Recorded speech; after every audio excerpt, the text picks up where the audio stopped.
Hello, welcome to Canvas, the Niger Delta Roundtable, where I discuss the future of this region blessed with hydrocarbon and human resources.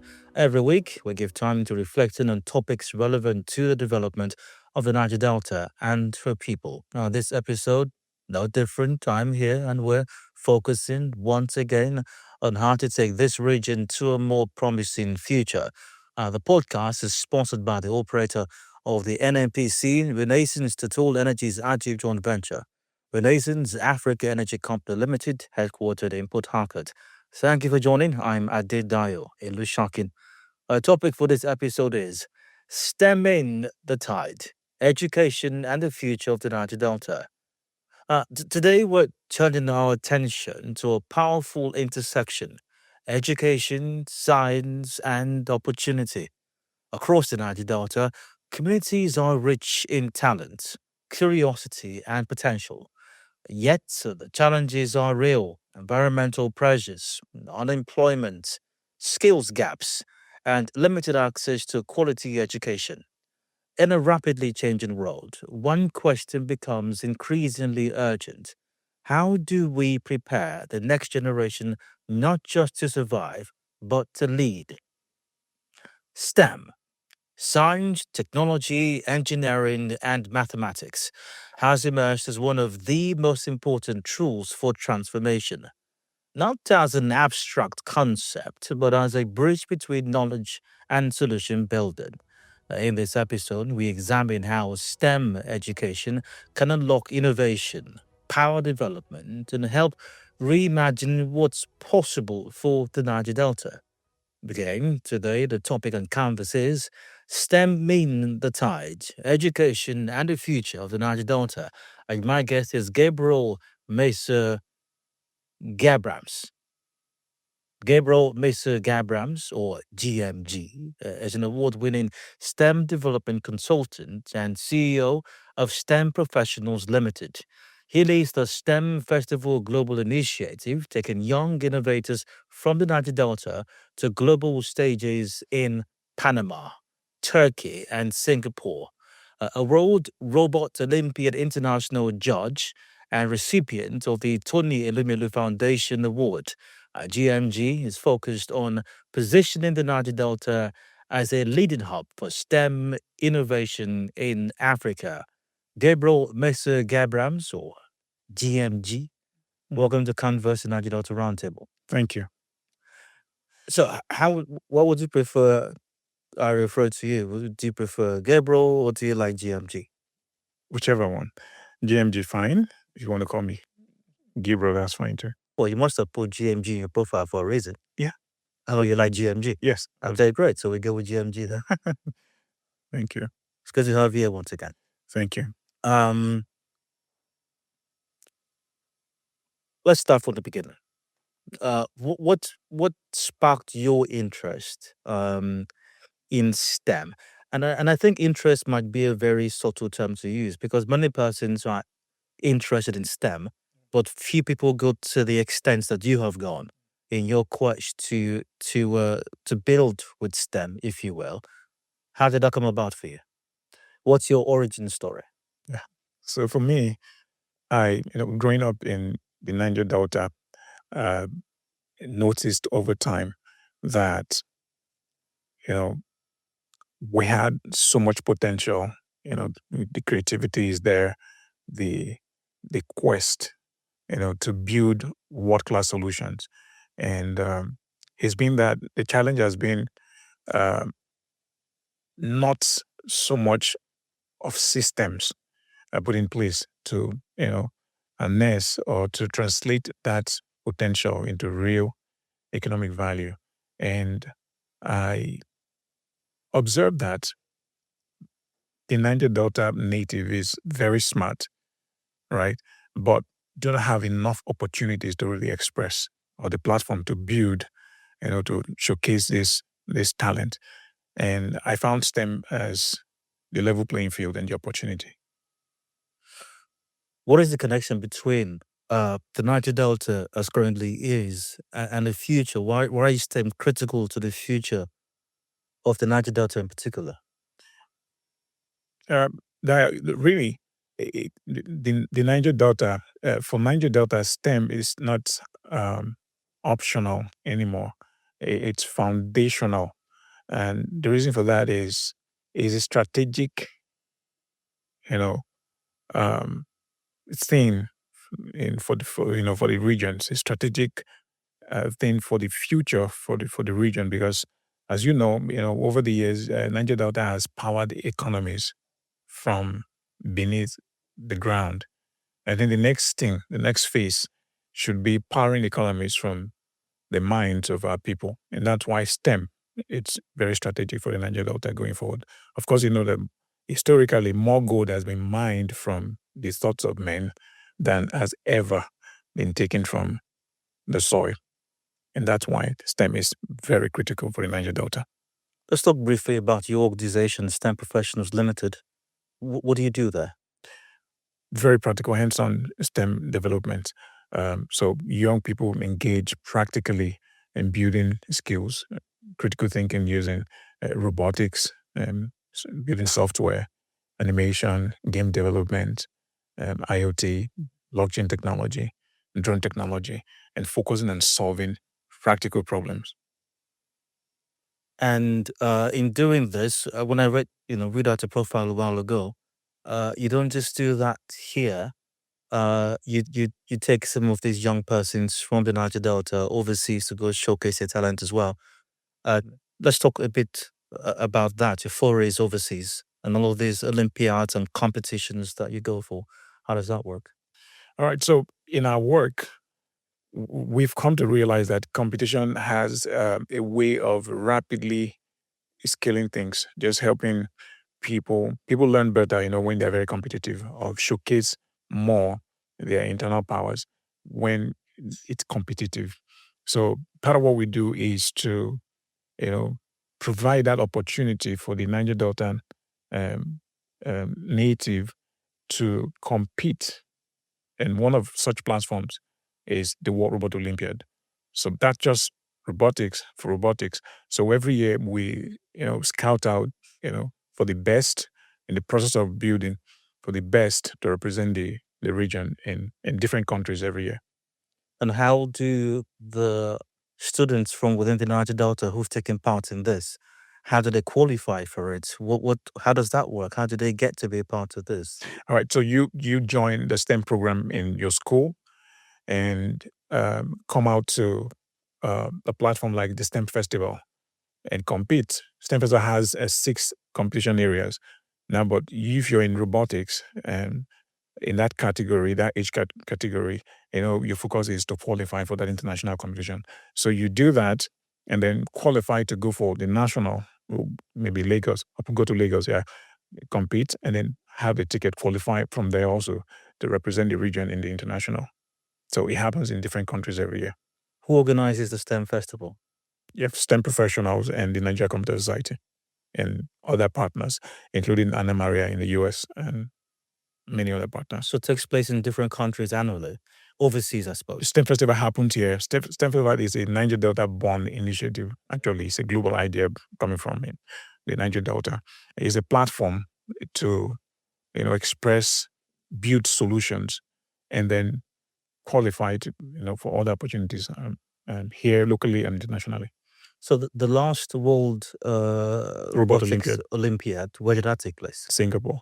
Okay. Now, I mean, it must cost money to fly students from here to Singapore or wherever else because you said the countries change annually. Yeah. Who foots this bill?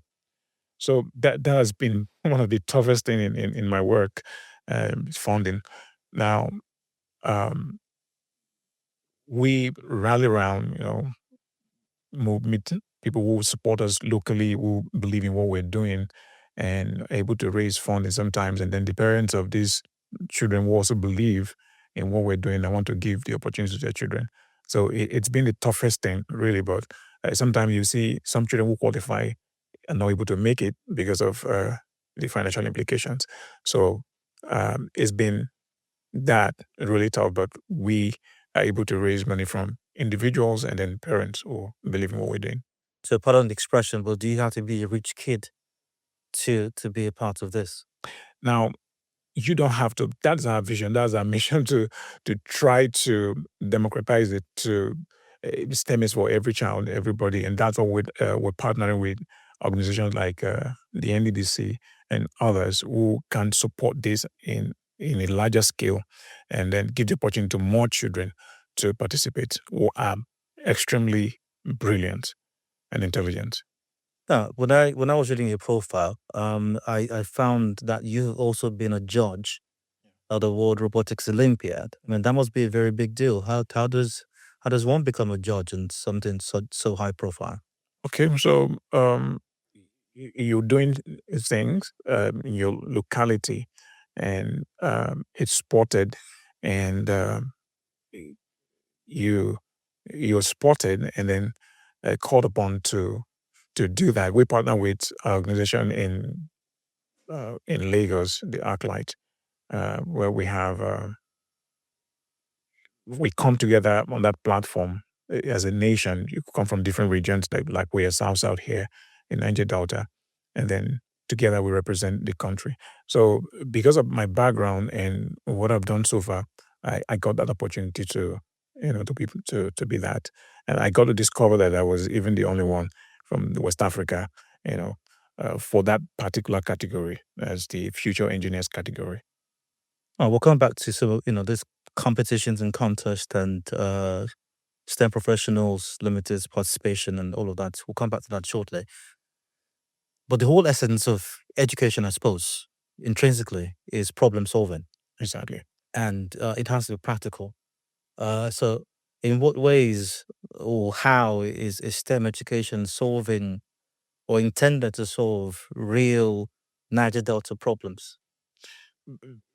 There, if you look at what we see, what we call in problems, especially in Nigeria, that you see they are environmental issues, they are um, unemployment, they are um, things around that shouldn't be seen as problems, but innovation and engineering opportunities. And STEM empowers young people to build solutions. So that become opportunity, for young people to rather not complain about problems, but build solutions for this problem. So we've while it's plausible for persons like yourself and organizations like yours to advocate and make efforts in ensuring that STEM education, becomes the order of the day, the norm.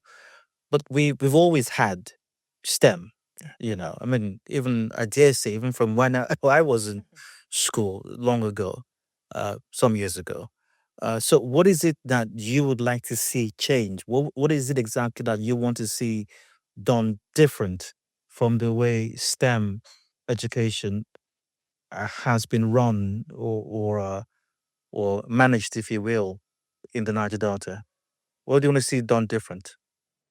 So what I want to see done different is that we must move from um, we must move to practice based learning. You know, where that means you know building STEM labs. That means um, providing the tools for young people to innovate, because a student doesn't become an innovator by listening. You become an innovator by building. So if we have the STEM labs and the tools, young people are going to build really, and that's practical, and that's going to be what I like to see in the region, that we have many STEM labs and many young people who can participate from wherever they are. This STEM labs, are they going to be in individual schools, or are they going to be some central location in a community, or in a township or something? What's the design really? We can now we have several designs that we've developed. It could be in schools, and then it could be in central places where people can really more young people can have access to directly. Now, for those who can, and we don't have to really start big, you can start small, so we can have it in a central place where people come, have access to it, and then it begins to spread from there. Gradually, we increase, the number of STEM labs that we have, to serve young people. What is your assessment of STEM education in Niger Delta at the moment? How would you assess it? Well, that's the core of my work. It is something I've developed called the GMD framework. Um, Currently, um, I would say it's somewhere very low, below expectation. And I mean, I'll give it on a scale of 1 to 100. I mean, I'll give it about 40%. Based on the little we've been able to do, and some other people, the community is expanding, and the interest, at the rooftop here and there across the states, and so on. So if we key into this atmosphere, things are just gonna go up. You talked about practicality of STEM education. You talk about having STEM labs. Yeah. What does a STEM lab look like? Okay. So here's a building equipped with tools to build robots, equipped with computers, equipped with several tools that everybody needs to build the circuits, the boards, the 3D printing machines. I mean, everything that a child needs to build. If you think about an idea and you go straight to build it, you have all the tools you need to build It, software and all of that. isn't this some far-fetched idea? It's good idea, yes, but far-fetched because if you visit an average school, especially state-run schools in the region, take River State for example, the stories that we hear and the stories that we see pictorially are not very good. You have schools that don't even have ceilings, and you're talking about STEM labs.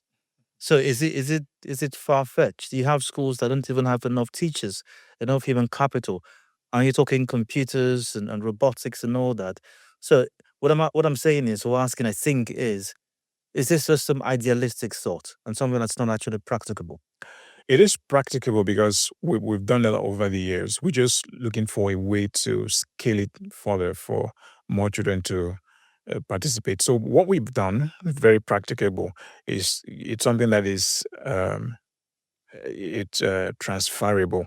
You can pick it and replicate it small small measure in small uh, and have it in different places, starting from small, and then you can reach more people. So it's not idealistic. It's something real.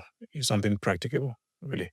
So in terms of what STEM professionals has done, what exactly have you done in terms of building capacity? How do you go about doing that? What have you built really?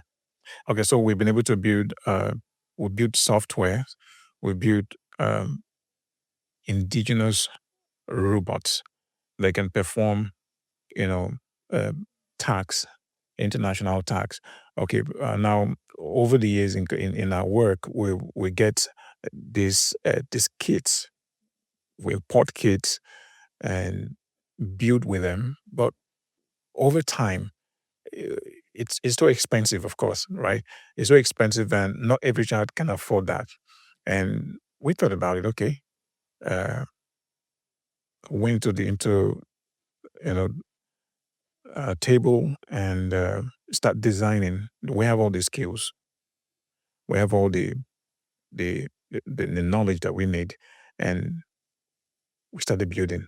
So we have what we call this STEM butter, and it's an indigenous robotics kit that any child can use to innovate. And we tested that last year in Turkey, in Singapore rather, and it was a great experience. So we want to expand from that, and that's quite cheap, cheaper compared to getting things from abroad. And with this, our goal is to be able to help every child have access to these tools to build. On the average, how much does, speaking figures now, let's be practical, what would it cost to put up a STEM lab? So you can do it in different sizes. So you can start with as low as 1 million, 2 million, 3 million, and so forth. Doesn't seem like a lot. Well, it doesn't, because if you were able to put up a STEM lab with 1 million naira, and then you can serve several children, several young people can benefit from it. If you were going to put up one in a school, for example, say one of our state public schools, how much would be ideal to have a proper STEM Oh, lab in a we school? can start from as low as 500,000, because that's a public school. You want to start small, right? If you get a kit and you keep somewhere and say this space is dedicated for STEM activities, you've already started the STEM lab. So you have that.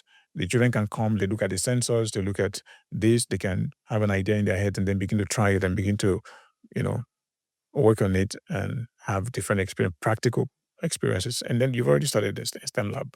So if 500,000 to 1 million can put up a STEM lab in a school, I'm here thinking right now, why doesn't all our schools in the Niger Delta, or even starting with River State, why doesn't every school have a STEM lab?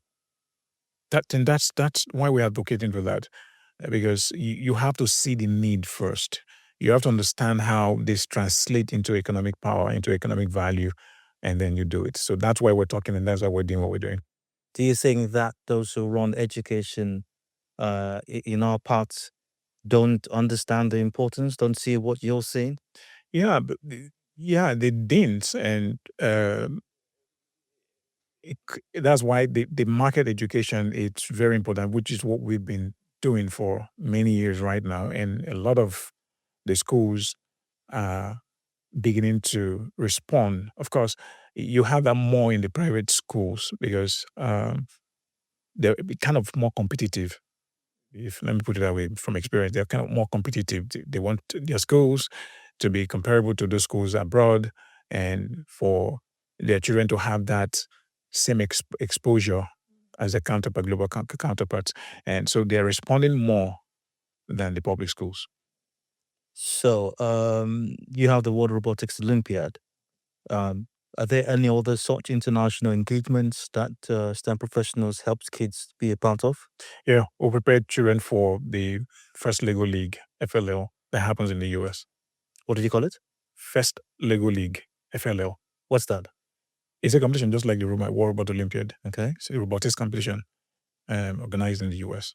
So So how have our children fared at these international events? beautiful question, Nair.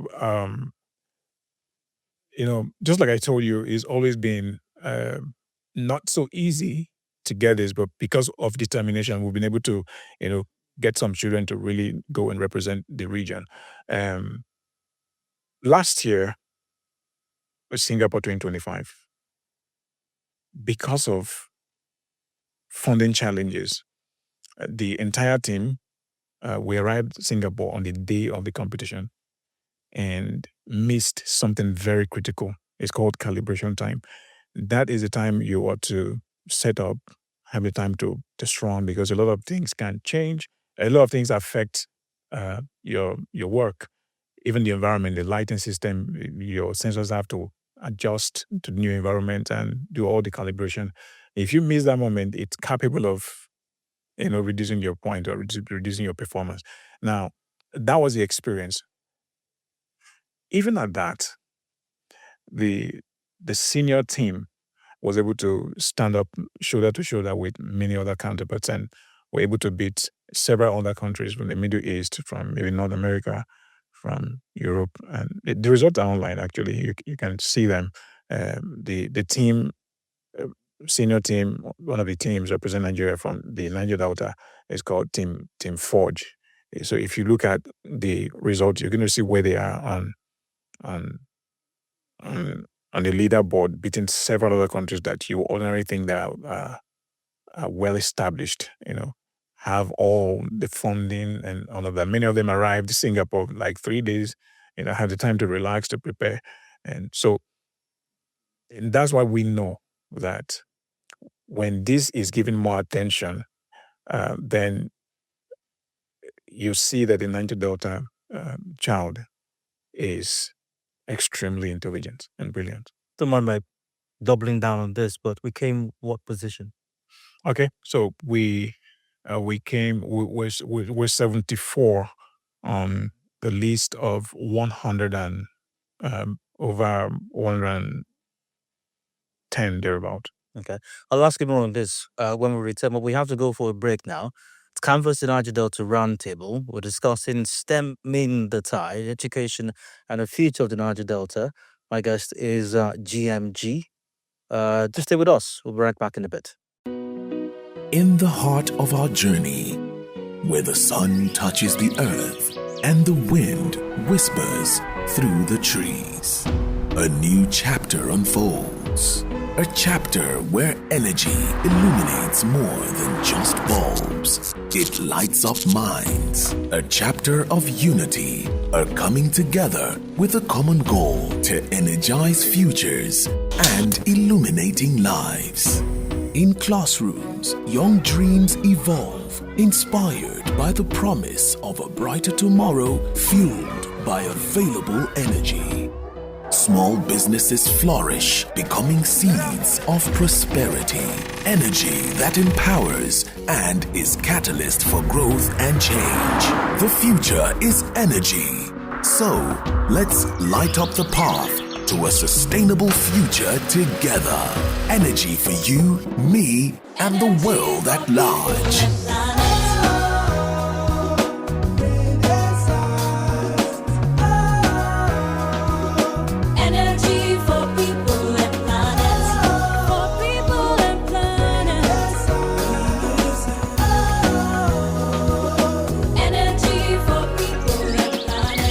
Energy for people and planet. We are Renaissance.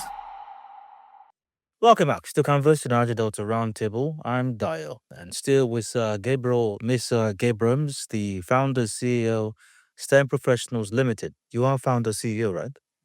And president and chairman. Great. I will discuss instead mean the tide. Yes, play on words. Education and the future of the Niger Delta. Um, so GMG, as we've discussed thus far, we have a humongously disproportionate number of underserved communities or underserved children in the Niger Delta. I'm not sure if we have, well, maybe a handful of state-run schools that may have a STEM lab. In your experience, let me start from there. In your experience, do we have any state-run school in the Niger Delta, for example, that has a functional STEM lab that you know of? None. None. Okay, so maybe, and even for the private schools, maybe just some. A couple of them, yeah. A couple of them. They may not all have them. And they're very likely the high-end private schools, I suppose. Sure. Okay. So we have a large underserved community or a number of students, children in Niger Delta. How do we ensure STEM opportunities reach those underserved children? So it's very critical. You know, this is where we call on the government. There's the role of it, because there's something that just brings everything together. The government, of course, the private sector also. Now we have to take opportunity to them. You know, not everybody is capable of finding opportunities.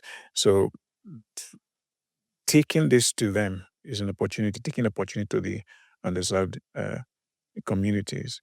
So we, in our efforts, we started something we call the STEM Niger Delta, taking uh, things in a mobile form to these young people in the different communities. Just have an exposure to it. Oh, you can build something that works. You can do this. You can be this person, doing this kind of stuff in this country, in that country. And they say, oh, wow, really? And that inspires them and motivates them, and they're ready to, to learn and to do all of that. Does this part sound quite pedestrian? My next question. But why do we need to ensure that our children are able to build? I mean, somebody else is going to build it, but the Chinese are going to build it. They or other Asians are going to build it. They're already building anyway. The Americans or Europeans are going to build it. So let them build it, and we can simply, employ or utilize what they built over there and use them here. Dio, sincerely, innovation, just like that, is one of what I usually say every time. Innovation is not imported; it is trained. Now, if you want to be competitive in the global economy, you don't wait to consume, but create. So it's time for our people to start, you know, creating and not just only consume. So by creating, you localize what you have. You make it African, right? You don't just over depend on others to build before you come up to use and just to use. Ever so often, when conversations ensue over STEM, education, and other such fields, you find on certain other levels particular advocacy for girls and women. Is there a particular reason for that? Because when we talk about underserved communities in the Niger Delta, for example, I'm sure it covers even male students as well. So, why is there, on some level, uh, a particular focus on girls? Do you understand? I mean, because it's your field. Is there a particular reason for that? And if that's the case, or if there's some reason for it, as I suppose there is, um, what should we need to do? We need to be doing to encourage girls and women to take up STEM fields. Good question. There is a misconception, and that's the reason for that. So it's been there that engineering or problem solving is for the male counterpart, but that's not true. So and it's looking like we're spending more time or energy to convince to tell them to say, oh, girls, women, you have to be part of this because STEM is about problem solving, and problem solving is valuable everywhere, anywhere. It's about solving problem, critical thinking, and you know developing solutions, and that's what everybody needs, and that is everywhere. So it's not something for the male counterpart alone. So we are doing that advocacy just to erase that misconception. I know we talked a bit about this earlier, but I'd like for you to elaborate somewhat. So, no doubt government, private institutions have roles to play in this. What do they need to be doing? How can we spread, knowledge about STEM education everywhere and make it a commonplace thing? Exactly. And we say STEM shouldn't be a privilege, but should be, you know, fundamental, something everybody has access to. So the government is to provide the enabling environment, the systems, and the private sector, you know, support the process by, equipping, funding these these processes or the tools required for more people, more young people to participate in STEM. So it's very important, for the government and the private sector to be part of this to spread the STEM opportunity. Hmm. You use the word systems. You've used that before in the first half of the conversation. What are these systems that government needs to put in place? So every now and then you check maybe when you talk about just like we're talking now, and you just see one STEM program there. Oh, STEM for girls, this there and all of that, and after that, that's it. It's not a one-time thing. It is something that should be built into the process of learning for every child. So we organize, for example, the STEM festival. It's it's something very brilliant that that is increasing the interest in young people all over across the region. Now, even that is not enough. It's not going to stop there. So you come talk about STEM, build and compete systems would help you know us to follow up what has been done and then see it through to the end. Start here, get to this point, continue to this point, and so you don't just learn or come talk about STEM in one event, one program, and then you go. No, you continue the process, and that's what I mean by system. How important or how crucial are mentorships and community programs in sustaining interest in STEM? And I think one of such programs, or mentorship, opportunities is the STEM festival Exactly. placed by STEM professionals. But then again, we appreciate that there are grossly underserved communities, and for example, those who can take part in STEM festivals are those who have a background in STEM, possibly from their school. And as we've agreed in this conversation, there are mostly a handful of private schools whose students have such opportunities. So are they really working? How effective are these mentorship opportunities like the STEM festival again and other such community programs? How effective really are they?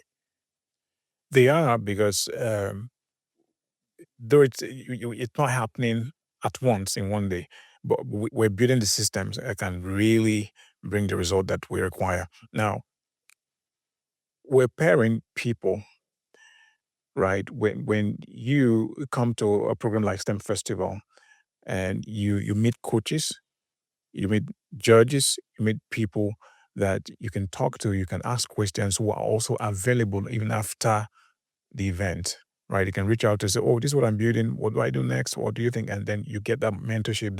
So mentorship and follow up is very key. It's very important, and it shortens the journey. For young people, they are able to know that, oh, you can do it. You can build it. You can get to this point. You can get to this point, and that's been powerful. So gradually we are building that ecosystem, to help mentorship realistic. So it's good. I do submit, especially for those students who, I may use the term, are fortunate to, whose parents or guardians are able to afford for them to have certain experiences or go to certain schools where they have STEM. Activities, yeah. Exactly, and then they can take part in STEM festival, for example. But if you go to the average public school, say in Emohua or in Gokana or in Tai, where students don't have such access, they can take part in the STEM festival because they don't even have any. The tools and all of that Exactly. experience. Yeah. Okay, so we know all of that, and we are bridging the gap. That's what we're working very hard to, partnering with many organizations like the NDDC, to the local government areas to support us to reach these children and these young people, uh, like what we call the STEM Niger Delta, bringing this to them, getting closer to them, go around the communities and, um, expose them to what is possible. Now, we've made room for such people, even at STEM Festival, that, oh, you have no experience.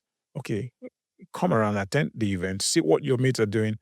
Now, what we want to test may not really be experience, but your intelligence. So we can provide all the tools. That's part of what we started doing from the inception of the STEM Festival. Come around, we set the tools, everything for you. Say, okay, this is the tax. We want to see how brilliant, how intelligent you are. So we provide that, and then you see that these children are extremely intelligent, extremely intelligent. So we have space and provision for such children who have not had the opportunity of being involved in STEM activities to still participate in programs like STEM Festival.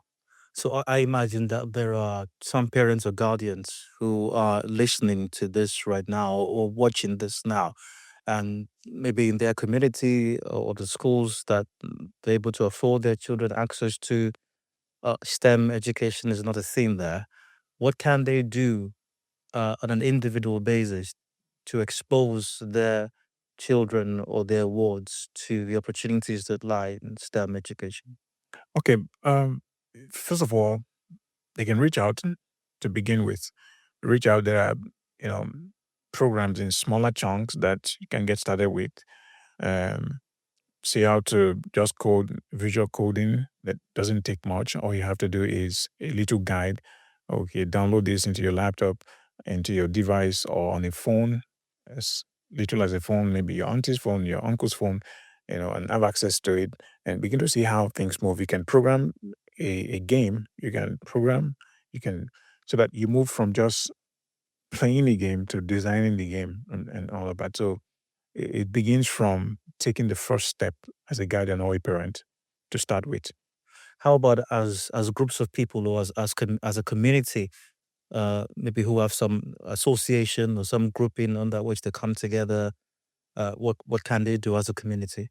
They can come together and um, encourage their young people to be part of STEM activities to start, so they can, put resources together and say, okay, let's provide this for these children in this community to have access to. Maybe just go learn how to put things together, begin to, they begin to think, begin to, program, begin to build stuff, no matter how small in that community.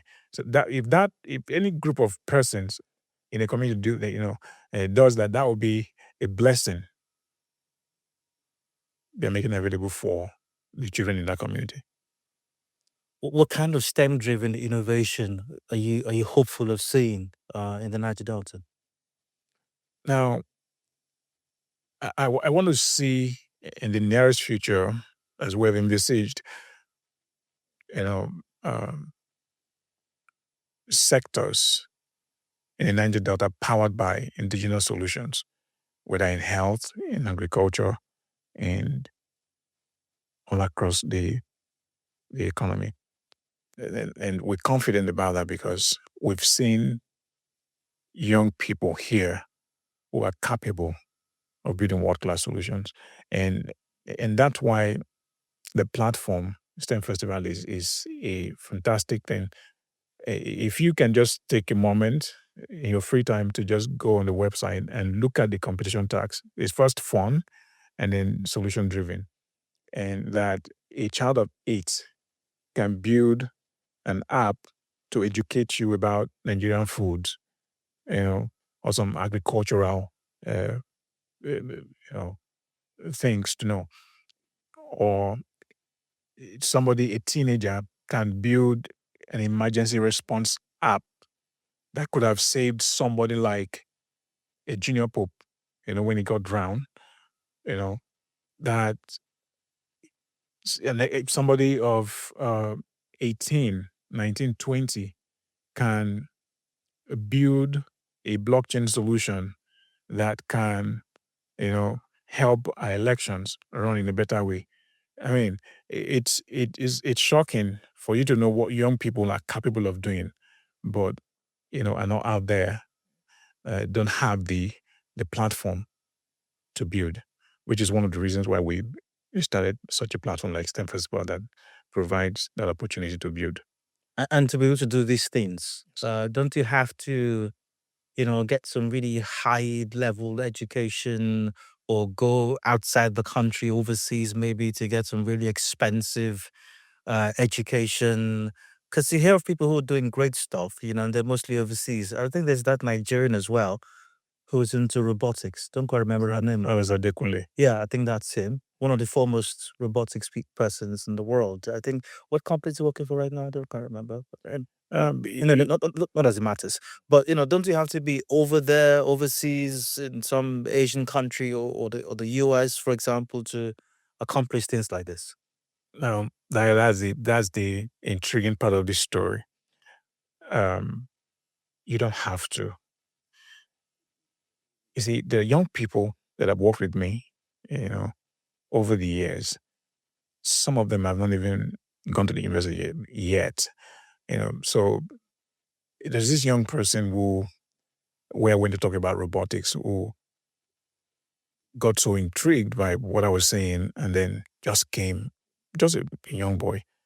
I said, "Oh wow, everything you said was just what I've been dreaming of, and all of that." And came close and say, "Oh no, we only accept interns who are graduates who were done with school and all of that." And they insisted, together with the parent and all of that. And then we accepted this young person. Just a couple of years down the line, he can build machine learning models, can build software. Think about it. Right now, we're building some solutions that will soon be launched that you won't believe some of the people behind it are just very young people solving practical problems, whether in aviation, in in in different industries, right? So you don't have to go anywhere. It's just about sitting down and learning and building. So you don't have to travel anywhere. You don't have to go to any country and all of that. Practically, these are what we have on ground right now. So to that young person, or not so young person, maybe they're in secondary school, maybe they're in primary school, maybe they're in some tertiary facility, institution, and they're thinking, I'd like to go into this, I'd like to explore this some more, but don't even know what the first step should be for them. What advice do you have? So just start from where you are. You don't have to have everything. Just start from where you are. Um, Start with what you have, and gradually you find yourself doing it. Start with what you have. Start from where you are. You don't have to have everything. Just, What what just what could I have that can enable me start? a smartphone. At least you can start with researching, and then from there, let me tell you a story. That I was in the beginning part of my career or journey in tech. Um, I never had a laptop. I was already in the university, and I didn't have a laptop. I would go to my friends and say, "Oh, can I have access to this laptop just for a short while?" And I would, few minutes, I would just stay there, and it wasn't long. I was bought a brand new laptop, and I started developing, building software, and coding and programming and all of that. So start from where you are right away, as small as, in fact, talk about it. Tell an auntie, tell an uncle, I want to get a laptop. I want to get somehow that quest, just as a way of bringing things to you gradually. You don't have to wait to have everything, all the tools to start. Just start from where you are and with what you have. Any final words before we wrap it up? So um, I want to say that, very importantly, that the Niger Delta over the years has powered economies from the ground, just like I said before. But it's time to move to the next phase of powering economies from the minds of our people, all our people everywhere. And that would be a strategic investment into the future of the Niger Delta. And that's a wrap for this episode of Converse in Niger Delta Roundtable, brought to you by Barry Nathan's Stemming the Tide. Education and the future of the Niger Delta is what we've discussed as my guest, founder, STEM Professionals Limited, Gabriel Misa Gabramns, has said the Niger Delta has powered both the region and the rest of the country from the ground up. It's now to do so using our minds. STEM education is one sure way of accomplishing that. Thank you, GMG, for your time. Thank Pleasure you. having you here. Thank you for having me. Thank you. Thank you. Thank you for joining us as well. Catch this and other episodes on our YouTube page and other social media platforms. Thanks once again. I'm Dio, and bye for now.